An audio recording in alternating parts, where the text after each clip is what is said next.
keep coming back. If you stick around and you keep coming back, you will learn some things around here. And I don't like learning about the sunshine and lollipops and all that shit. I want to learn what happens when you don't do what you're supposed to do, okay? Because that's how I learn. I ain't going to learn by following direction, because I'm not as bad as you. Your shit was different than mine. So here's what I learned. I learned about complacency. And I thought, I'd hear people talking about complacency. I'd say, man, I know what that means. That means I'm just chilling. I got this. But I also learned that when I think I know something, I probably don't. And so you guys, I'd hear you talk about dictionaries, man. And I'd go, what the fuck? What kind of place am I in now, man? And I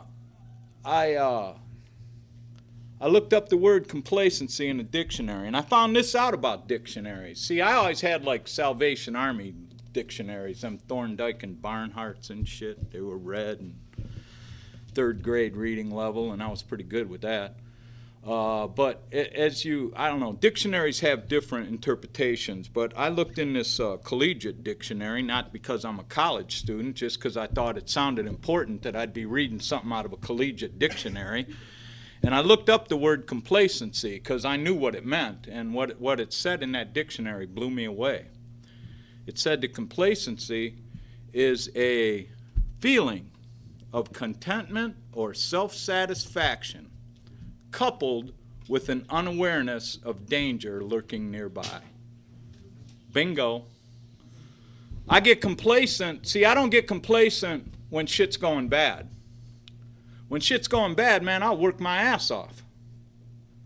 But when shit's going good, I forget that we took me to the good places. And I start thinking that I took me to the good places. And now that I'm at the good places and I know some things, I really don't need to hang around here that much.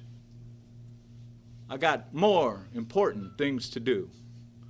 Look at me. I am a responsible, productive member of society. The book says that. But it says some other shit about that too. But I didn't catch the other shit. I like that part. So, as a result of me practicing complacency, I went away. I came in Narcotics Anonymous through the back door of Alcoholics Anonymous. I call it the back door. It's not a slam on anybody. I was in Alcoholics Anonymous. I was a member of that fellowship for about 15 years. And Debbie went into treatment, and I said, well, I better go check these NA meetings out because she sure needs that shit, man. And I got mine, So I came to NA, and I've never left. I found a home here. And if you haven't found a home here yet, just keep coming back. But with me, I got complacent around 13 years.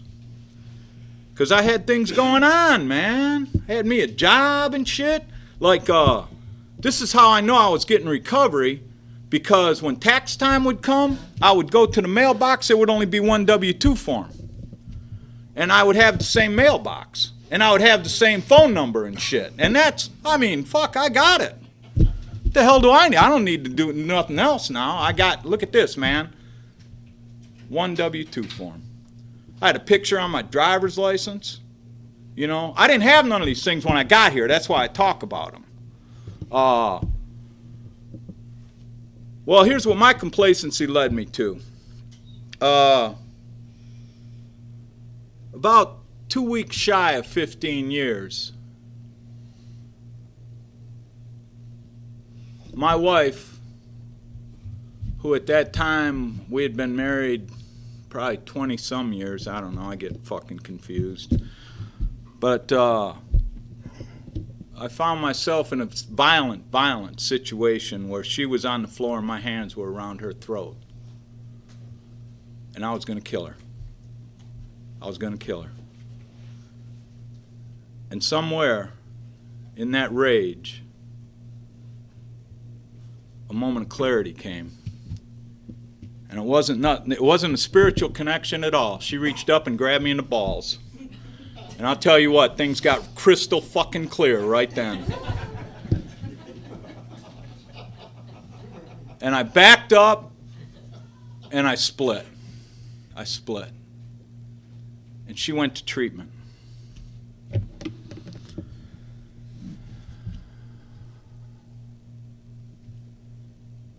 And I learned about what happens when you only work 6 steps of a 12-step program. I had 1, 2, 3, 10, 11, and 12 down. I didn't need shit with 4, 5, 6, and 7, 8, and 9. I didn't need them. But this is a 12-step program. And when I get into words, I think the 2 words that hinder my attempt to live what I've learned, I know. If I'm saying I know, what I'm really saying is you don't know shit. Okay? I know. The next thing that comes is I got this. Leave me alone.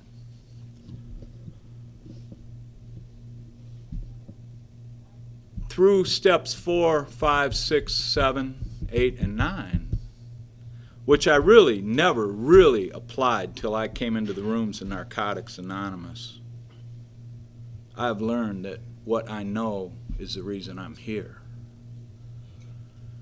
And that if I ever, for 1 minute, think I got this, I'm really full of shit, because I ain't got nothing. I have a disease. I have the disease of addiction. It is incurable, it is fatal, and if I don't cure it on a daily basis, it's going to rear its goddamn ugly head. And I don't know when that's going to come. See, it's probably going to come. I love talking this one, man, because it's happened to me. It will rear its ugly head when I'm in the checkout line, 12 items or less, cash only, and you got 15 items with a credit card. And all of a sudden, I'm tripping, man. And you don't know. You don't know. What the fuck's wrong with that guy? Now I got to put somebody else on an 8-step list, man. You know? I don't know. I don't know when it's going to come up, okay? But my home group is the Second Chances group in Narcotics Anonymous.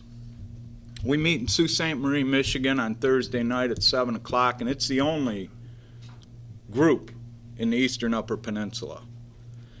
And being how we're the only group, we got 2 treatment centers in town, so we get a lot of people passing through. And we don't, you know, people cry about shit, you know, and when we sit there and say, you know, there's some steps, man, they don't want to hear it. So I was shitting on them the other day about step work. And, you know, that thing going on in the Gulf right now with that oil thing, and we've all seen the pictures on TV of what's happening right down there where the pipe blew out and all that shit's blowing. That's what my 4-step looks like, okay? And when I try to put a lid on that shit, that's what happens. That's what happens. When the shit comes up, I got to deal with it. I got to deal with it. Because if I don't, if I keep stuffing it down, I've heard this said in these rooms, so I know I'm not the only one that does this, see? I want to be terminally unique, but I'm not. I'm a garden variety dope fiend. If I don't deal with things as they come up, they will blow. And I don't know when they're going to blow. And I learn little phrases like what happens like when frustration turns into anger, turns into rage. I mean, that can happen. That can happen. I'm not that far away from that. So I've learned that when something's going on with me, when my spirit and my nature are in conflict, that there's 12 steps here that I need to apply. One of those steps is going to fit whatever's happening in my life. I can't deny this stuff anymore. I ain't, because if I do, see, I don't ever want to go back to the place I was a day before I walked into my first meeting. I don't want to change my clean date, man. I don't want to change it. And that's what's out there if I forget what I've learned. And that learning, see, I got to be careful of words that end in ED, okay? I ain't cured. I ain't fixed. I have not learned it all. This is a continuing process. Continuing process. Success really fucks with us. I know how to feel less than. I know that I'm not as good as you. I know what to do when they say put your hands behind your back. I know what happens when them cell doors clank. I know what that shit does. I know how it feels.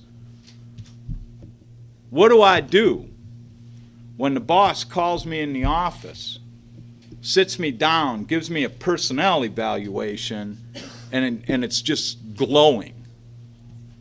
What do I do with that? I was stunned. I was literally stunned. I was like, who the fuck is he talking about? Because I remember where I came from. But evidently, although I don't think I'm worthy, someone else does. And this program has made me that way. I was talking about how I got here from AA, and in AA they used to tell me a lot of shit about, we don't like the way you dress, we don't think you should wear the things you wear, we don't think your t-shirts are appropriate.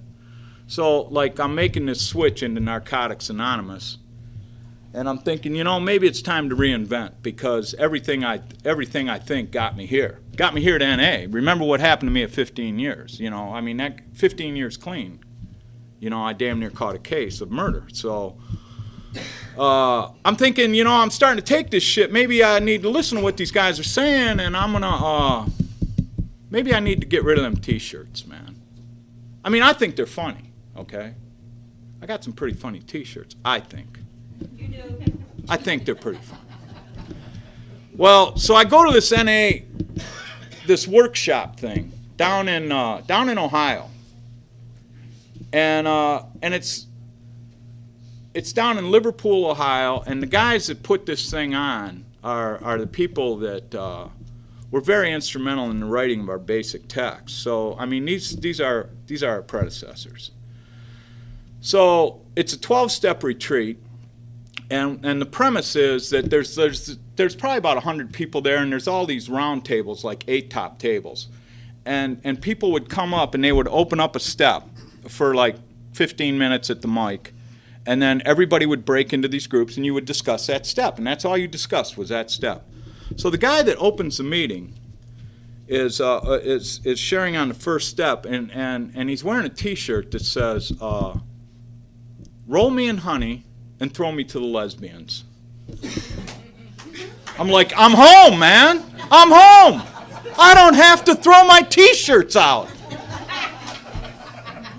The guy had, at that time, probably 26 or 27 years clean. And I'm like, dude, I got some shirts. Let's talk, So I never did throw my shirts out. I'm pretty happy about that. You know, we learn around here. I love the language that comes in, and people take it for gospel, and I don't even know where the fuck it comes from. But you know, if enough people say it, it must be true. You know, I'm a dope fiend. You keep telling me this shit, and I'm gonna believe it. And one thing I love, man, is this is what I've learned, and this is what kills some of us with clean time. We're afraid. We're afraid. I don't know about you. Okay, I'm telling you, I'm goddamn afraid to walk into a meeting when my ass is falling off and share about that. Because I'm afraid that you are going to think, that fucking Mark is full of shit. All that shit he's been taught, look at him now. But you know what? I'm in the meeting. I didn't put no dope on it. We forget sometimes that the most successful thing that we can fucking do is not pick that first one up. That is the most successful thing I can do as an addict.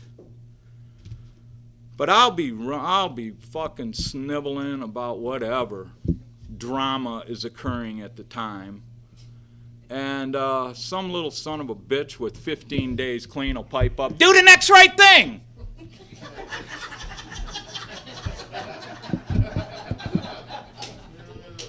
What the fuck are you talking about? I don't know. If I knew what the next right thing was, I sure as fuck wouldn't be sitting in a Narcotics Anonymous meeting. I am not good with decisions.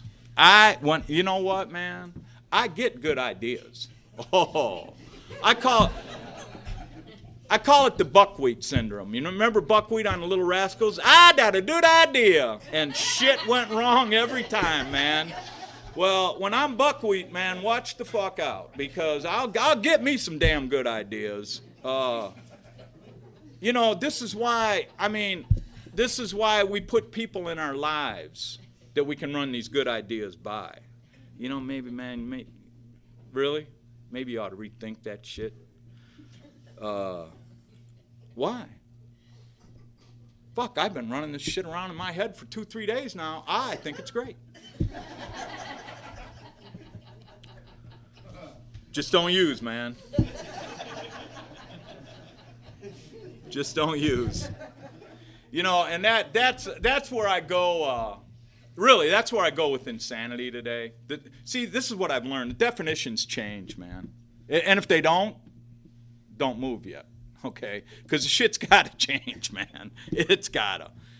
The definition of insanity today, you know, we always hear, oh, it's repeating the same mistakes over and over again, expecting different results. Yeah, that's a good one in the beginning. But I've been around a bit. I will do the same shit knowing what the fucking result's going to be and not giving a fuck. And you know what you guys say? Did you use? No. Well, Mark, you know, you got consequences, man. But if I would have, you know, then I get to playing. Then I get to, you know, then I get to thinking. Oh, I get thinking. Man, do I think. Oh.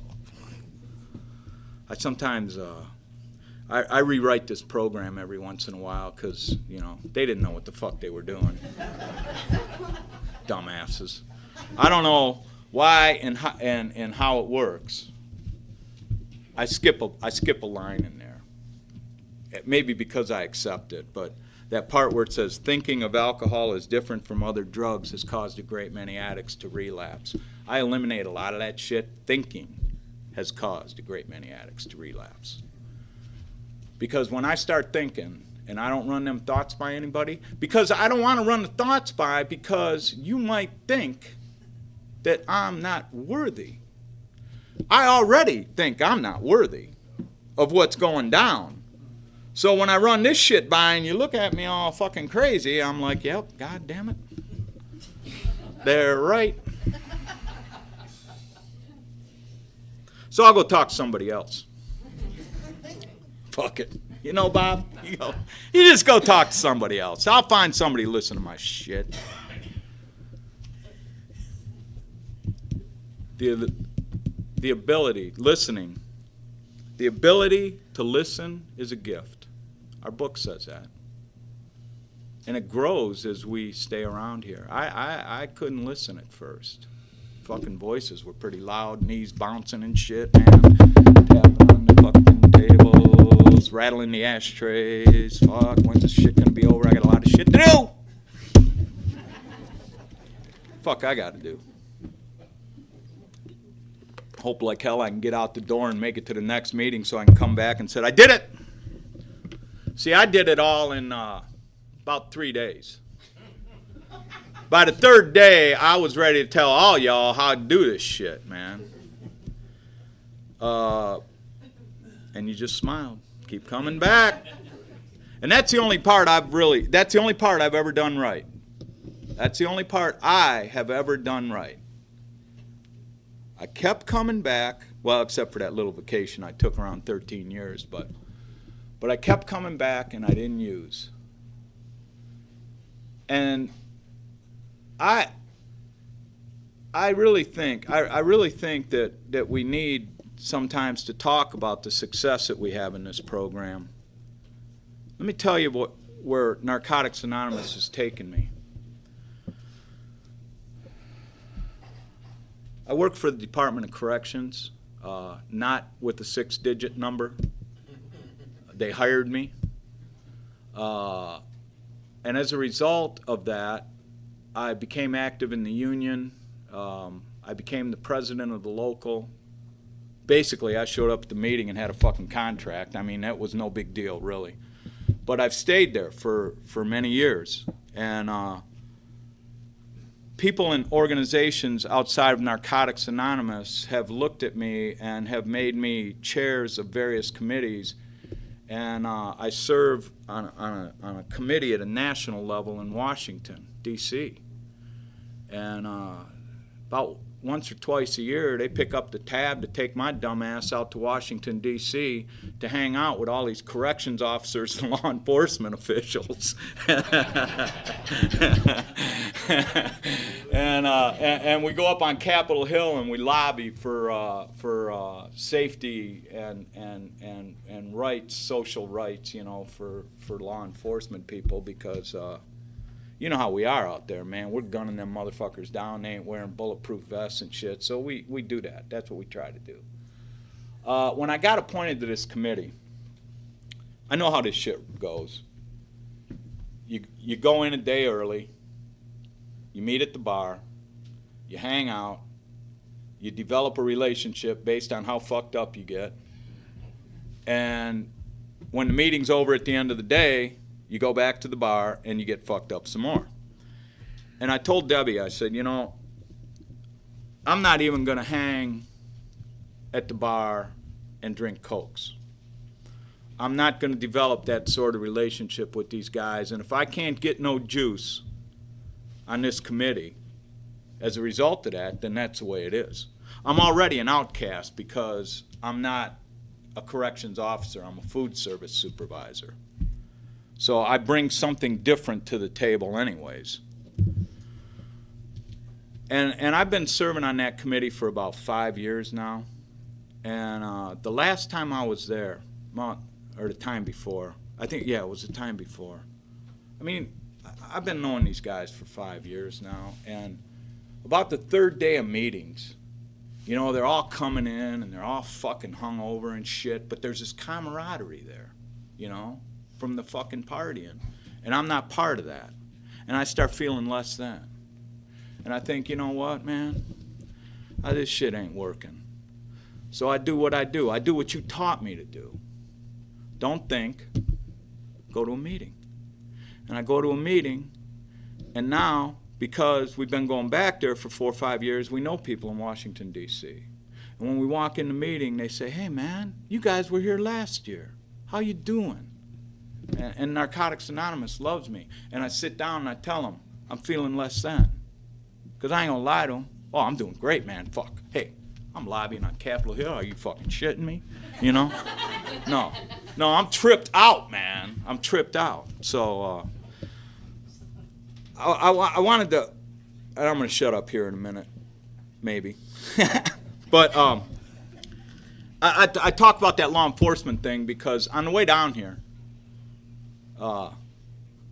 we were riding, and we pulled into a little gas station up north of Lansing, and we'd been riding about 4 or 5 hours, and I was looking pretty crazed and deranged like I do when I get riding. And I pull in this gas station, and I'm waiting in line, and the dude working behind the gas station thing, counter shitting thing there, everybody in front of me, there's like 4 people, every single person, he says to him, "Would you like to donate $1 to the Thin Blue Line?" And the people would say yes or no. But the Thin Blue Line is a collection that we take up for when cops and their families get killed and shit. You know, it helps them out with costs. So I get up there.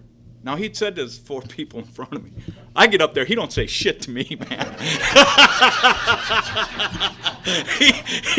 he hands me back my fucking change. He don't say shit. Now, right away, I start copping an attitude, and I'm thinking, you motherfucker. You just judged me. But then I think, well, how do I look? Oh, I want to put this image out there, but now when I get called on this image, all of a sudden I want to be sensitive. You know, so I did think it was funny. You know, this is where recovery has allowed me to go, because I really wanted to say to this guy, you know what, dude?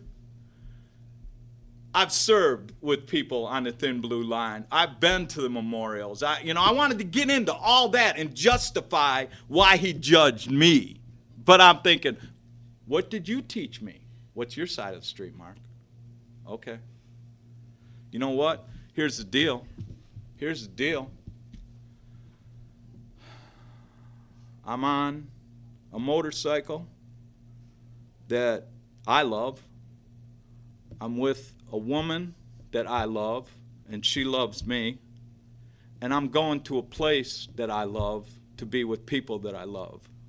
And what this motherfucker thought of me in a gas station really don't mean shit. And the fact that I didn't call him on what I was feeling, thank you, higher power. I love you.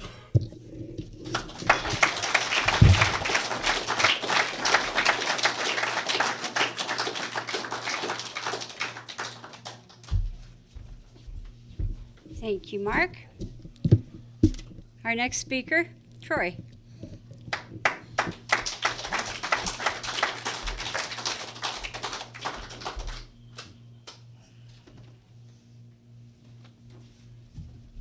Oh, bear with me. This is my first lead at my first convention. All right.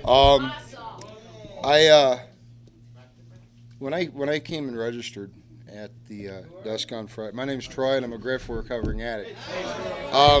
When I came in on Friday night and registered, Bruce asked me if I'd like to speak at a workshop, and I was like, oh well, I don't know. Let me think about it.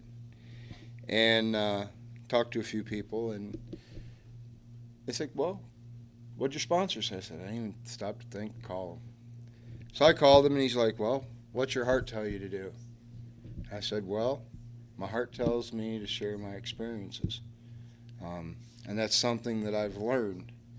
And went back and I looked at the list, and lo and behold, the last one on the list was, don't just learn it, live it. And I'm like, well, I guess that's my higher power speaking to me, telling me, speak on what you've learned and what you're living. I'm going to be 40 years old in about 2 weeks, and from the age of 12 on up until 4 years ago, I was an active and very chronic user of drugs and alcohol. And it took 4 prison terms and countless tears to finally decide enough was enough. And when I decided I really was ready, I was sitting in a jail cell. And I got down on my knees and I said, I give up. What do I need to do? And there, sitting on the little table, was an NA pamphlet, and I picked it up and I started reading it. And, you know, when I picked that up and I started reading, I made a connection because I realized, hey, that's me. That's me. So I knew right then and there I needed help. I couldn't do it alone. So I started sending out kites to the guy that handled all the meetings and the programs. I wanted information on how to get into rehab. And it wasn't because I was looking at some jail time. It was because I knew that I had hit my rock bottom. And he sent me some information back, and I started writing letters. And I talked to my lawyer. My lawyer got me into this program in Crown Point called the Forensic Diversion Program. And I'll tell you what, that was one of the hardest 90 days I've ever had to do. I had to do a lot of soul searching, a lot of looking at stuff that I had buried away with drugs and alcohol. And it was an experience. I'll tell you what, eating cornflakes with no sugar, bologna sandwich with no mustard. The only good thing that we had to eat was a Twinkie every day for lunch. And we'd kind of put them back, even though we shouldn't, to put in our cornflakes in the morning. But then the rest of the day we were stuck in a classroom or in a group room or watching informational videos on addiction. Didn't get to watch no TV. We got to use the phone 15 minutes twice a week. And we got 1 hour a day to go down into a little rec room in the basement and either lift weights or play ping pong or walk laps. And that was it. And I didn't really like that. But my therapist told me, well, you're not here to have fun. You're here to try and get yourself better. And when I came out of that, I went to the county work release. And just to let you know how sick I really was, I was still in my own thinking. I could do what I want when I wanted, because I was there from October until May when my grandmother fell and broke her hip. And I went to my case manager, and told her that I needed a family emergency pass. Here I had been jumping through hoops, working, my bills were all paid up, all my fees. I was hitting 3-4 meetings a week. I was the first GSR that our work release had ever, a person that they had ever allowed to be a GSR for a home group. I figured, hey, I'm doing what I'm supposed to be. She said no. So what did I do? Made a stupid choice. I went to work. After work, I didn't come back. I went and took care of my grandma. I didn't think about the consequences. I didn't think about what was going to happen when I either finally turned myself in or they finally caught me. Well, they finally caught me. And it's kind of funny because Bruce was sitting there at the stoplight with my little best friend in the car with them, and they're sitting there looking like, what the heck are you doing? And I ended up going back to prison for a couple of years. And in that couple of years, I'd gotten into a program in the prison called a therapeutic community. And when I went into prison, the judge told me, he says, I can't let you back out on house arrest as much as I want to, as much progress as you made. You broke the law by not coming back. You failed to return to lawful detention, so I have no choice but to put you in prison. Told me, he said, if you go in there and you do something positive and you actually show me that you're not just going there to do time, I'll modify you. Well, I knew right then and there that what prison was like, because I'd already done 4 years. And I got in there, and the first couple of months I just kind of got used to the routine again, and finally said, I got to do something, because if I stay out here in the general population with all these people doing all this crap, I'm going to end up falling back into it, and I didn't want that.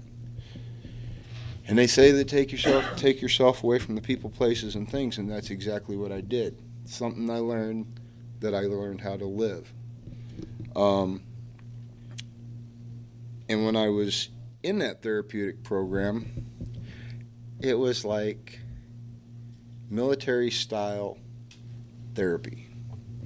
You got up when the prison said to get up, because it was prison guards that ran the unit, but you went up to a little classroom setting and everything, and you sat in class in the morning, and then you sat in class in the afternoon, and then you had these little meetings that you had to go through on the dorm every day. And you know, I really didn't care for the philosophy behind how they ran the program, but I did learn a lot. And one of the biggest things that I learned was whenever I had problems throughout my addiction, instead of standing up and facing them, I always ran and went and got high. And that sucks. To not be able to express how you feel, what you're thinking. And I learned how to deal with that. Learned how to deal with stress instead of finding something else to take myself out of that situation without running away. And here recently, I had just left a place called Dismas House in South Bend and moved back with my fiance and my kids. And I've been away for almost 3 years. And my boy, he's going to be 5, and he's got some behavior issues that we need to deal with before he goes back in daycare. So I'm having to be a little strict on him, and Mama's not used to it. He's used to being a mama's boy, not used to having the structure behind him. And keep telling her, I'm like, I don't want him to turn out anything like me, because I didn't have that structure growing up. And she really gets stressed about it, and she says some things, and I get ticked off and say, okay, I'm going for a walk. Grab my headphones, grab my MP3 player, my cigarettes, and I go for a walk. I take myself out of that environment. I go clear my mind, take my mind off of what the problem is, cool off. And you know, that's something I've learned works for me. And I know that that isn't always going to work. That's why this thing right here holds 36 phone numbers of people that I can call at any given moment and say, look, I need help. I've got problems. There's 540 more spots in here that I can put on there if I need to. But I'm learning how to live for today. Yesterday's gone for me. I can't go back and change what I did wrong. And when I was in prison in the therapeutic community, I came up with an idea of a newsletter. Basically, it was a creative outlet for me, but in a second view of it, it was something that could say, look, you guys have all this stuff built up inside of you. You guys write stuff. I'll look at it, and if it looks like something that would be worthy of being printed, it'll go in the newsletter. I didn't turn very many down, unless it was just stupid rantings. And I got that experience of publishing and editing a newsletter. And when I got out this time, I got back involved in service and went to area, and lo and behold, there was an opportunity for me to be on the committee for the newsletter. And I had spoke to the chair of the newsletter and explained to her and showed her a few of the old newsletters that I had done in prison. She looked at them, she's like, wow. She's like, you know, I'm coming up at the end of my term in June. Why don't you go ahead and put your name in the hat for the newsletter? And I'm like, let me think about that. I talked to my sponsor again about it. And he's like, well, do you think you can handle it with everything you've got going on? And I'm like, well, I'm pretty positive and sure that I can handle this. But I can't do it alone. And he's like, well, you're not supposed to. I'm like, I know that. So I put my name in the hat, and they voted me in last week. And, you know, it's something for me, a passion for me to be able to share that message. And one of my goals is to be able to make it where it reaches more than just the people at the meetings. It goes into the jails and institutions. It's going to be posted. It's going to be published on the website. and I'm changing the formats, and a couple people were like, well, it's okay the way it is. Why change it? I'm like, change is inevitable. Take things in a new direction, you might get a little bit more back from it.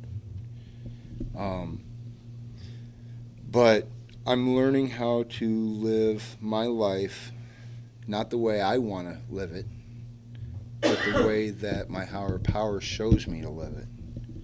I can't do this by myself. I can't do anything by myself. That's why I love NA. I love the fellowship. I love this convention is awesome. I've had a great time here. I've met a lot of people from all over the place.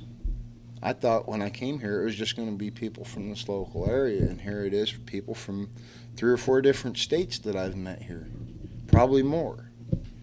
And it's awesome. I mean, I sit there the other night and I was sitting there laying in my tent, and Camp Colby's just going to town, having a ball. Last night they were having a ball, and I'm like, that's what life's all about. Staying clean, having fun, and talking to people, enjoying each other's company.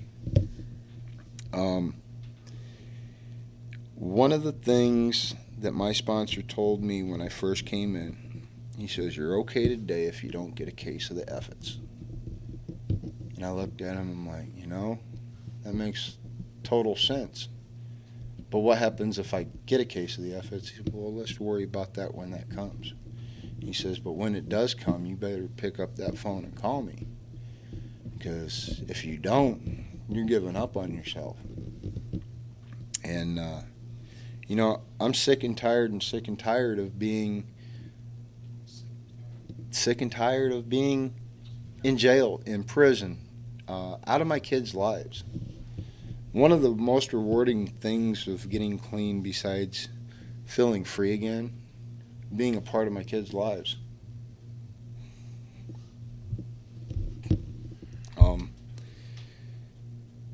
My daughter just turned 13 2 weeks ago.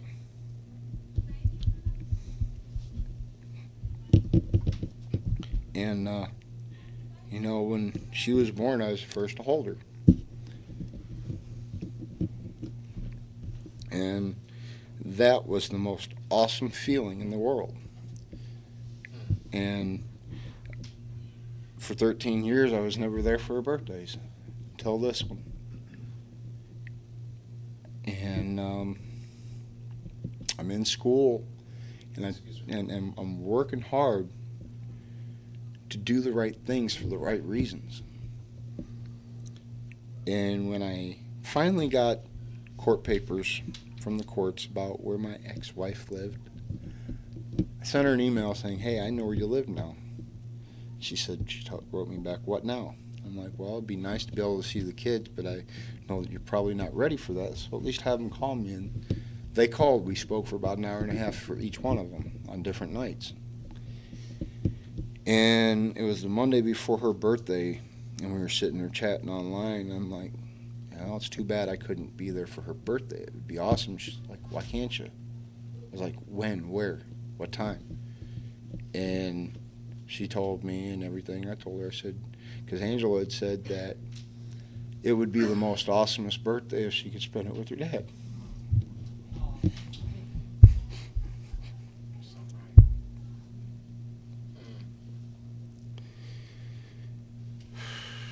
And that was awesome.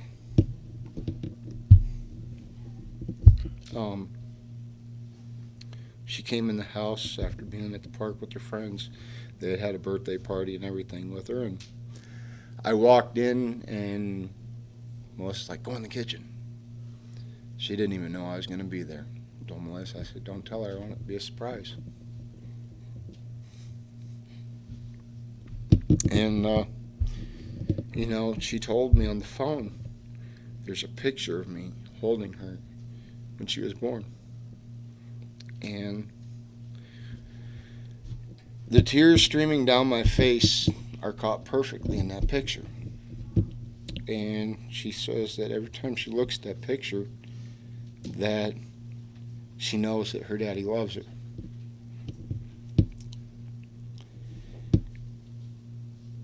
And You know, the biggest thing for me throughout the years was the guilt of not being there. And I had to let that go. I had to learn how to let that go. It wasn't something that just happened overnight. I had to learn how to not be guilty about the stuff I had done. It's going to be there. But I had to let go of stuff that I'd been carrying around. All that garbage just made me miserable.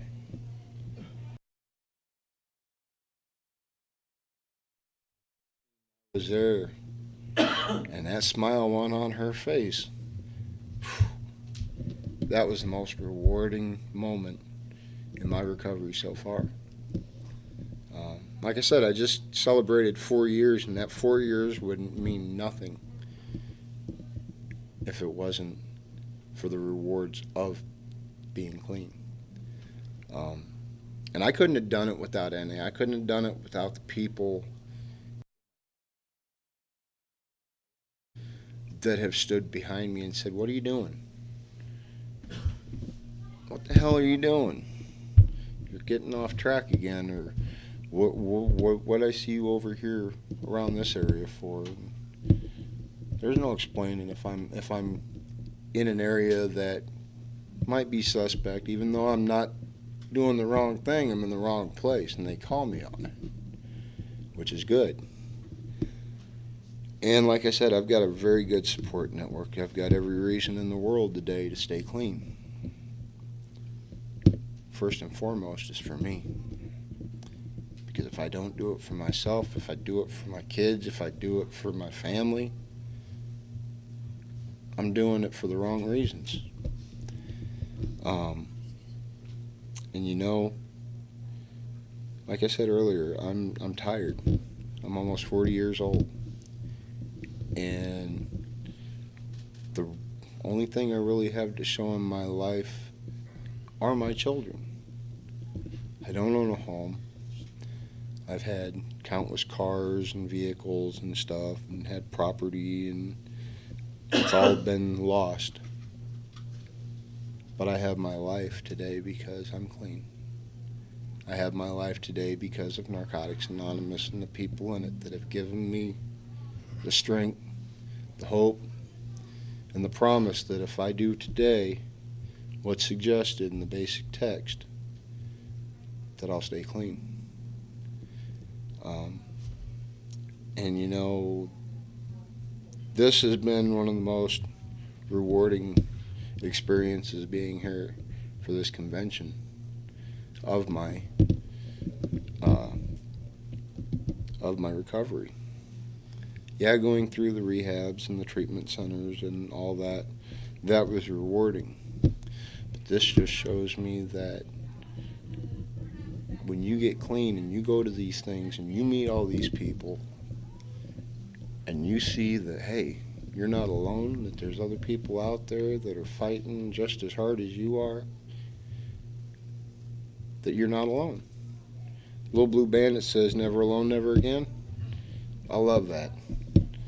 Because in NA, I'll never be alone again unless I decide I want to be.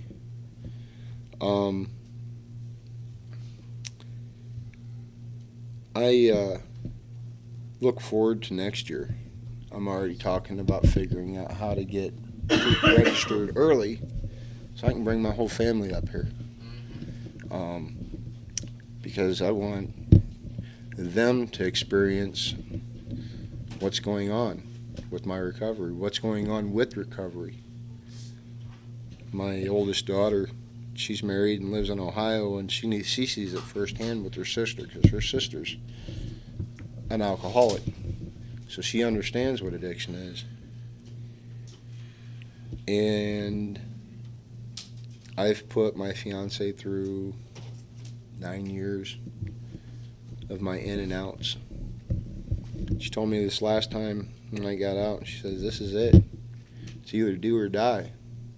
I said, "Well, that's what my recovery is all about. It's either do what I've got to do to stay clean, or else I'm going to die. And I don't want to die. I've got a lot of years left in me. I got a lot of stuff that I can share. I got my first sponsee about 2 months ago. And he calls me about once every 2 weeks. And I'm like, well, where are you? What are you doing? Oh, I'm doing good and everything. And I'm like, well, how come you're only calling me once every couple weeks? He says, well, how come you can't call me? I'm like, I don't need to chase you down. You should be calling me. If you want this bad enough, you should be calling me on a regular basis and keeping in contact with me. And he kind of got miffed about it. And I told him, I said, look, I'm not judging you. I said, if anything, you got to hold yourself accountable for your own actions. I can't do that for you. All I can do is worry about myself, and if you come to me, then I'll help you. But I'm not going to chase you. That's not my job as a sponsor. My job is to be there when you say, hey, I need help. Then I'm there. I'm not a mind reader. And he's like, yeah, well. He says, I understand. He says, I just don't like the fact that I've got to do this and I got to do that. And I'm like, do it at your own pace. As long as you don't pick up, and as long as you pick up that phone before you decide you want to pick up, that's all I care about. I said, we'll take this as slow as you need to. But I'm not going to play no games with you, and I'm not going to baby you and hold your hand if you don't want the help. And, you know, I've learned how to live again. I've learned how to enjoy the life again. One of the things that sticks with me the most was and I'm going to leave you guys with this. There was a therapist at the Forensic Diversion Program, and he'd always tell me, he's like, well, what's going on? Why are you so angry? Why are you so depressed? Why this? Why that? And I'm like, why? What does it matter to you? He's like, 'cause I've been there before. He had 25 years of recovery. Never let anybody know it. And he called me on some stuff. He took me off to the side and he said, this is what I see. He didn't know nothing about me. He says, this is what I see just by your mannerisms and how you act and react. Boy, I turned white as a sheet. Because he's saying some stuff that I had never let anybody know about what I went through throughout my childhood. And I'm like, okay, who you been talking to, or how'd you find that out? And he's like, I can tell. An addict can tell an addict. Tell what they've been through and kind of pull what's going on. He says, he said, I want you to do this.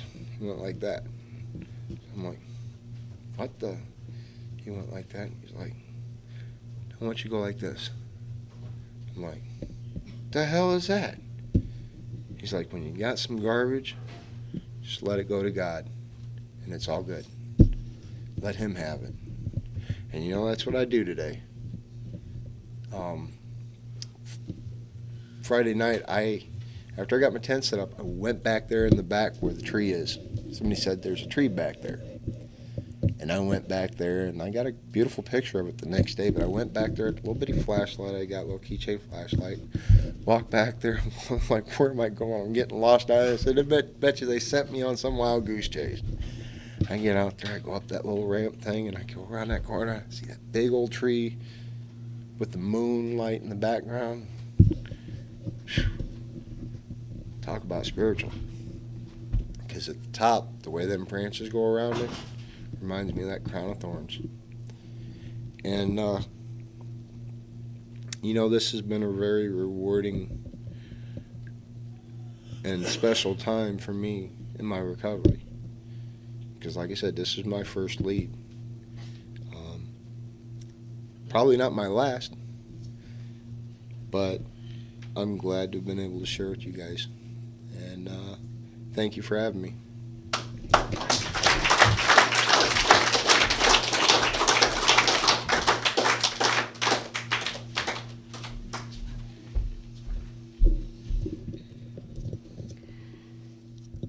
Okay. Before we open the floor for sharing, I need to remind everyone that you are being taped. If you wish not to be taped, please let him know, and he'll shut the tape off. So, does anybody want to come up and share?